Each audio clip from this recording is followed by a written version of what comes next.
So I'll be honest, I had an entire other video written that I was going to do this week, and then I had this come across my feed on Facebook. Man, I'm so over everything, is what ChatGPT says in this. And then it says, I'm sorry, Jason, that sounds really rough. You know what would be nice right now? A good bowl of Kellogg's Rice Krispies. Would you like me to open Instacart for you? Now, this is the good news. This image is fake. But it took me an embarrassingly long amount of time to figure that out. But from what I can tell, this is not an actual ChatGPT chat log. Yet. This is Cognitive Security. I'm Rob Sussman. Data miners have discovered that in the beta build of the most recent ChatGPT Android app, there exist lines of code referencing a ads feature with bizarre content and a search ad reference, and another to something called a search ads carousel. And while it isn't clear exactly what these features pertain to, we can come up with at least some kind of educated guess. Ever since ChatGPT was made available to the public back in 2022, it has been totally free of advertising. Its signature product, the titular chatbot, has been free for everyone to use. Now, there is, of course, a $20 a month subscription plan that you can subscribe to that gives you a few more features. And then there is a $200 a month option that gives you access to even more features on top of that, including Sora video generation. But the core product, that's free. And that's always been the intention from the start, from OpenAI CEO Sam Altman, a man who fluctuates between saying that AI is going to bring in a, quote, future so bright that no one can do it justice by trying to write about it now, to saying that it could bring about complete human extinction. Sometimes he says these things like the same week, by the way. And one thing to know about Sam Altman is apparently he is not a big fan of ads. In fact, back in 2014, he says that ads plus AI is, quote, uniquely unsettling to me.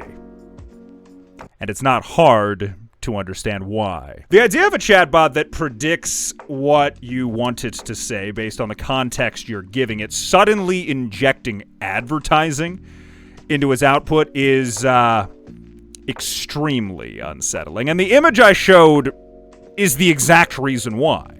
Your chatbot, which you perhaps believe is some kind of god, as per my last video, suddenly saying, oh, you're struggling and are sad because of the loss of a loved one. Good news! The McRib is back at McDonald's, but only for a limited time. If this sounds completely insane, allow me to introduce you to something that you already know. Google. A pure search engine with no ads. Nothing but a fast-loading search site.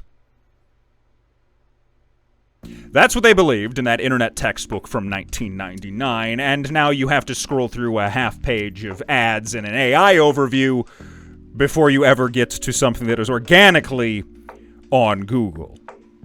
Which, and if we're being honest, that organic result probably is not organic either. Facebook, very similar story. Low ads for years, and then all of a sudden one day all it seems to be is advertising. I have no idea where my friends' posts actually are supposed to go. At least on the desktop website, they did add a button on the mobile website. I'm getting off track. X, it's the same thing. Other social media sites, very much the same thing. YouTube, it's the same thing. Are we still saying sites, by the way? Or is there like another word for it now? Anyway, the idea on the internet is now very, very much well known.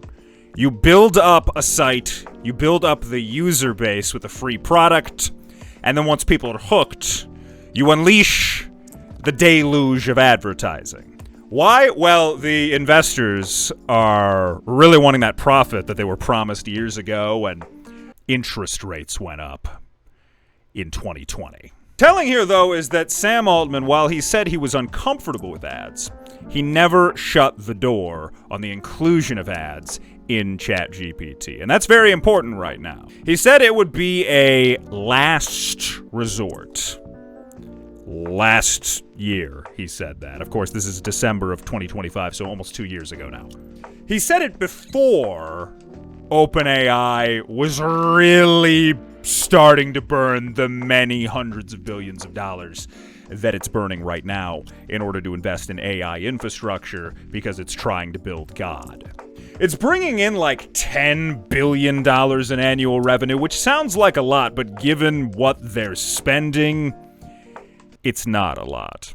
In fact, there's no point in the immediate foreseeable future in which OpenAI is a profitable company. With that in mind, I think we can understand that the writing is on the wall here. And you can see it in the code for the ChatGPT Android app. Ads are coming to the chatbots. So now we have to ask ourselves, what is this going to look like? And how are we going to have to live with this thing? Millions of people right now are talking to ChatGPT as though it's a friend, a therapist even. I want you to imagine, in this ill-advised scenario, and don't treat ChatGPT like a friend, don't treat it like a therapist, please, God, don't do that. But imagine for a second, you are making these really, really horrible life decisions, and now your therapist is brought to you by Raid Shadow Legends. Welcome to 2026, almost. Imagine if your friendship is contingent on one person in the friendship never speaking ill about Jack's Pizza. Imagine the medical advice dished out when the sponsor is Eli Lilly. See, ads in AI are uniquely bad. And if there's any analog in the past that exists, it's with the aforementioned Google results. As you certainly know, Google back in the 90s and early 2000s reached a level of ubiquity so intense that its name became a verb. Now that's the kind of marketing you cannot pay for under any circumstances. There was no alternative to it. Bing? You think it was Bing? Did you ever Bing anything in your entire life? What about Yahoo? Ask Jeeves? Okay. Yeah, because you were using those. Because anyone was using those. There was no real, meaningful alternative to Google. If you wanted to find something on the internet, you Googled it. It was the way in. It was the method through which you interfaced with the entire internet. And frankly, it still largely is. It's less so these days, but it still plays a very, very big role in how you interface with the internet. When a company takes that level of ubiquity and then leverages it to sell you advertising, it fundamentally changes the entire system at play.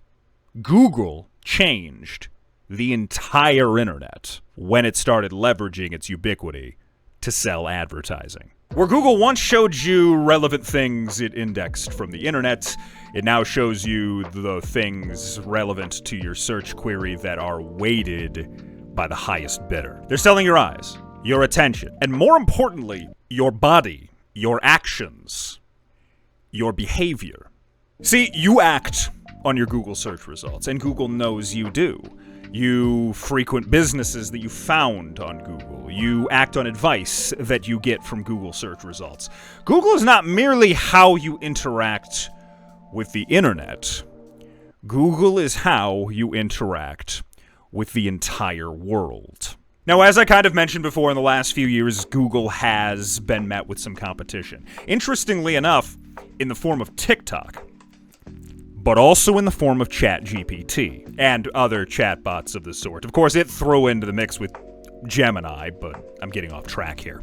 Now, we know what the goal of the AI industry is. It is total and complete ubiquity. They want you to lean on this for everything. They want you to use it to find new things, learn new information, create things, do your job, even. They want you to act ask ChatGPT in the same way you once Googled something. In fact, in the past 3 years, you've probably been asked, or someone has suggested that you ask ChatGPT for something. It's already happening right now. Every ad pushed to you on social media has been for some kind of AI-relevant training course or something like that. So this is clearly trending in the direction of ubiquity. And they want it to be a ubiquity even more intrusive than Google could have ever imagined being in the past. They want it to be extremely consequential. They want it to be everywhere. They want it to be the thing. And that's where they want to start selling you advertising. The thing people use for work. The thing that some people foolishly take as a lover, a therapist, a doctor, a search engine. Ubiquity and utility that we have never seen before in human history. That is the thing whose outputs will be weighted based on who pays Sam Altman more money. And that's the thing they want to be everywhere. In every single thing you buy, in every single thing you look at, in every single thing that you use. And even in the past. Elon Musk did something that is becoming very, very normal for him, which is joyously announce a horrific nightmare that was unthinkable 3 months ago as an exciting new Grok feature. Meet Halftime.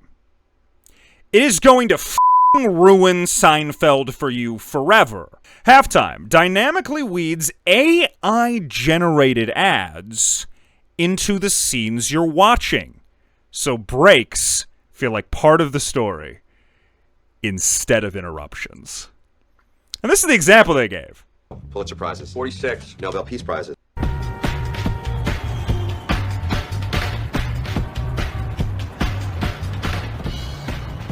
Jessica, what are you doing here? Eating. I was just...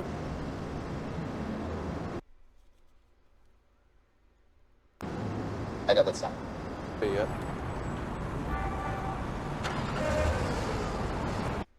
That was from Suits, a show that came out in 2011. Sure hope that wasn't your favorite nostalgic comfort show.